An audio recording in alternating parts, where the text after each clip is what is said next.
So this video is to explain how to get onion cells visible under a microscope. Here's the equipment we need. We need some iodine that's going to dye our cells. You need a pair of tweezers of some form.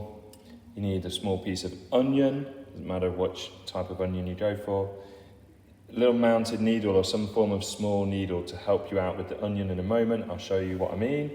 And then you need your microscope slide and, if possible, a cover slip. Be very careful, these break insanely easily.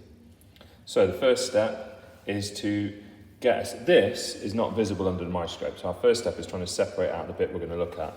You can take a thin layer off the top, but they are about 3 cells thick. It's better to take a thin layer from the inner side of this.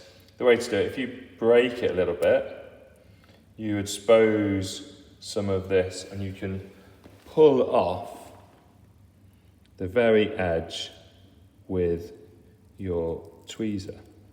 Very hard to get hold of it, but you can hopefully see the very end here. If you can't get it, this is where your mounted needle comes in handy. You go in and you can normally just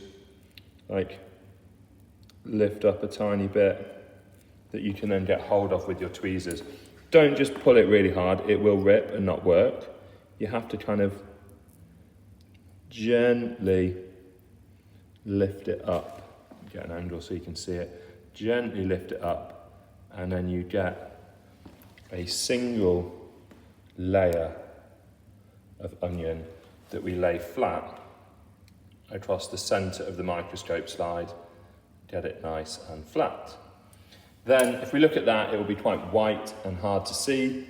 So what we do is we be careful you don't want this on your hands, it will stain it for a few days, although hand sanitizer will get it off. Put maybe 2 or 3 drops of iodine on top of your onion cell. Then you're going to lay your cover slip down. What you do is you get it one side of it in the iodine and then lower it down and drop it. When you think you're done, you can then pat down gently on top of it to remove any excess iodine so that we don't get it all over the place. And here we have our onion cell. Leaving the iodine on for a bit longer would have been better. That will allow it to dye through the cells. I've rushed it a little bit. Then, that is now ready for looking at under a microscope. So we take our microscope and we observe it. This is one version. I'll just show you the other version. There's lots of different types. Predominantly, most people use a microscope slide like this with a bit that holds the slide in place. We always want to start with the smallest of the lenses. We move our little clips out of the way and put our microscope slide on the stage, and then we move our clips in to hold it in place, making sure that the thing we're trying to view is above the hole. So when we turn it on, we'll be able to see it through the microscope. I'm going to use the other microscope now because it's battery powered. These ones are slightly different.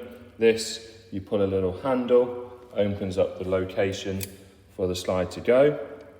We lock it in place, and then you can move this and move the whole platform until it is above the lens you see at the bottom.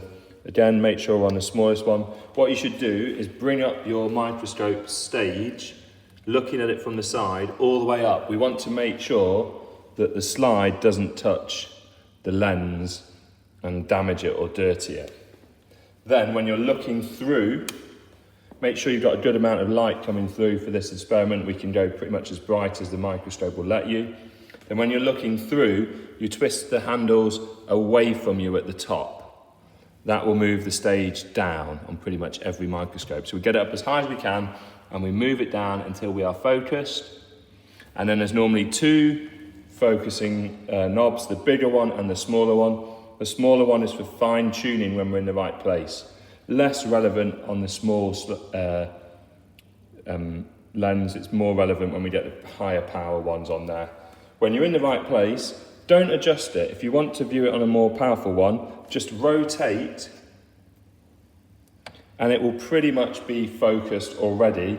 And then again, you can use the fine tuning to adjust it as necessary. Then rotate to the next size up, the next size up, the next size up. And that is how you do it. You will potentially see in your microscope a little pointing needle, like you see on the side there. That is for pointing at stuff and identifying it. If you're doing an onion cell, you'll see what looks like bricks going from side to side. You might see dark circles or dark lines, like the circle I've drawn on the board. The dark circles are actually air bubbles in the iodine underneath the cover slip. Kind of just ignore them. The better job you do of lowering the slip down, the less of them you see. And that is the experiment.